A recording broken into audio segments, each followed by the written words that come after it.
Fanatics, what's going on? It's your boy DM3. You know what it is. I'm dropping another video. I want to talk about the number one wide receiver position. Do the Bills have one? Do the Bills need one? Let's talk about it right now. You know I'm on fire. If you don't know who I be, you better ask somebody about me. Before I get into today's video, are you guys going to the home opener? Do you want to tailgate with the Buffalo Fanatics? Well, guess what? That is going to happen. We are going to be dropping something huge all over social media starting now. Buffalo Fanatics tailgate for the home opener. You guys can win tickets to the game. You guys can win all kinds of raffle prizes. The info, as you can see, is on the screen.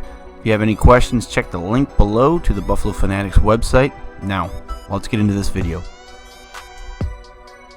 Topic that's come up of late is, do the Bills have a number one wide receiver currently on the roster? Do the Bills need to have a number one wide receiver on this roster?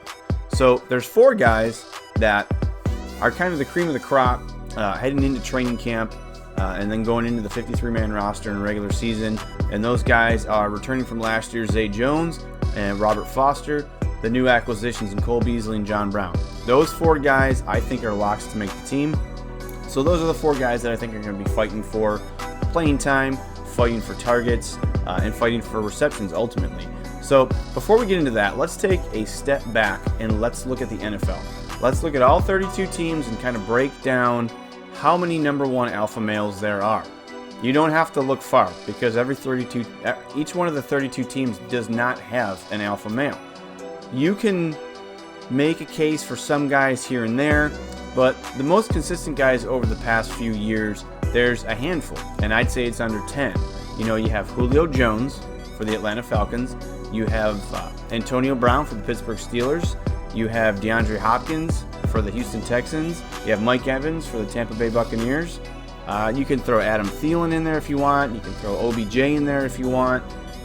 You know, he's going to the Browns now, so that's going to be a new scene for him. But let's look at just five guys. And let's look at if that team that they play for made the playoffs last season. So let's start with Julio Jones. Julio Jones, Atlanta Falcons, didn't make the playoffs last year. He's definitely a number one guy. He's definitely an alpha male. He can do everything between short, long, intermediate, go routes, slant routes, contested catches. He can do all that. So 0 for 1 as far as playoff appearances for guys that are the alpha males, the number one, the true number one. Let's go to DeAndre Hopkins. Nuke, as everyone likes to call him, Mr. Stickum, that some people like to call him as well. Houston Texans made the playoffs last year, 11-5, lost in the first round to the Indianapolis Colts. But DeAndre Hopkins is definitely a guy, you throw the ball to him, he's going to catch it, demands a lot of targets, so true number one. So now we're 1 for 2 as far as playoff teams. Antonio Brown.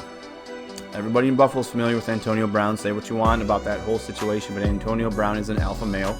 He is a number one wide receiver. He can do it all. Stretch the field. He can get the intermediate stuff. Played for the Pittsburgh Steelers last year. Now he's on the Oakland Raiders. Pittsburgh didn't make the playoffs, so now we're 1 for 3 with playoff teams and true number ones. This is just 5, so just bear with me. We'll get there. Next guy is Mike Evans. Now you can kind of say Mike Evans, it's kind of a circumstance that he hasn't had great quarterback play. But with that being said, Tampa Bay Buccaneers didn't make the playoffs last year. Mike Evans, definitely big body guy, contested catch guy, really big red zone threat. So now we're 1 for 4 as far as playoff appearances for number one, true number one wide receivers. Next one, OBJ. OBJ, we all know, he's a guy, alpha male through and through, diva, call him what you want. But OBJ probably has, behind DeAndre Hopkins, probably has the best hands in the NFL. We all know about the one-handed catch that he is famous for, but he was on the New York Giants. Again, maybe circumstances of bad quarterback play. So New York Giants didn't make the playoffs, so now we're 1 for 5. So 20% of the teams that have true number one, and we're just going off these 5 guys, the most demanding receivers, the guys that have the biggest bravado, the guys that come with the most ego, There's other guys I left off there. You can throw in A.J. Green, you can throw in Michael Thomas, there's some other guys like that. But those guys are true number ones, and their teams didn't make the playoffs. So now let's take a step back and let's go back to our Buffalo Bills. Buffalo Bills have 4 guys that I believe are all going to be fighting for fighting for receptions. They're going to be fighting for targets. They're going to be fighting for playing time. John Brown, we'll start there. Baltimore Ravens last season. John Brown was on pace to have a 1,000-yard season, but then Joe Flacco got injured and play calling changed to more suit Lamar Jackson. So he didn't get a lot of targets, and ultimately his season kind of declined. So is he going to be a number 1? I'm not sure. Is he a deep threat? Absolutely. So his counterpart, the other guy that is very, very reminiscent of him, is Robert Foster. We all know how Robert Foster played the second half of the season. The deep ball was amazing to watch. The camaraderie between him and Josh Allen, they seemed like they were on the same page. Chemistry between the two of them was really something, especially for a guy who was an undrafted free agent. But is Robert Foster a number 1? I really don't think so. Can he be a number 1? I'm not sure. He's working on intermediate stuff. If you guys have seen training camp, it looks like he's working on his footwork, but he's not there yet. And I don't think he'll be there in 2019. Then we go to Zay Jones. Zay Jones is kind of a touchy subject for a lot of fans. A lot of fans think that this is a make it or break it season for Zay Jones. Bills moved up in the draft to grab him in the second round, 2017. We know how his rookie season went. He dropped a lot of passes, had some off-field issues between the 2017-2018 season, but last season he came along. Last season he seemed to get a lot more separation. He seemed a lot more reliable, but still did have some games where he was kind of unspoken for. There were games when he would have 1 or 2 receptions, and then there were games, where he had a couple touchdowns, like the Dolphins game, and he looked like he was open a lot. So Zay Jones, a number 1 going into 2019, I just don't think so.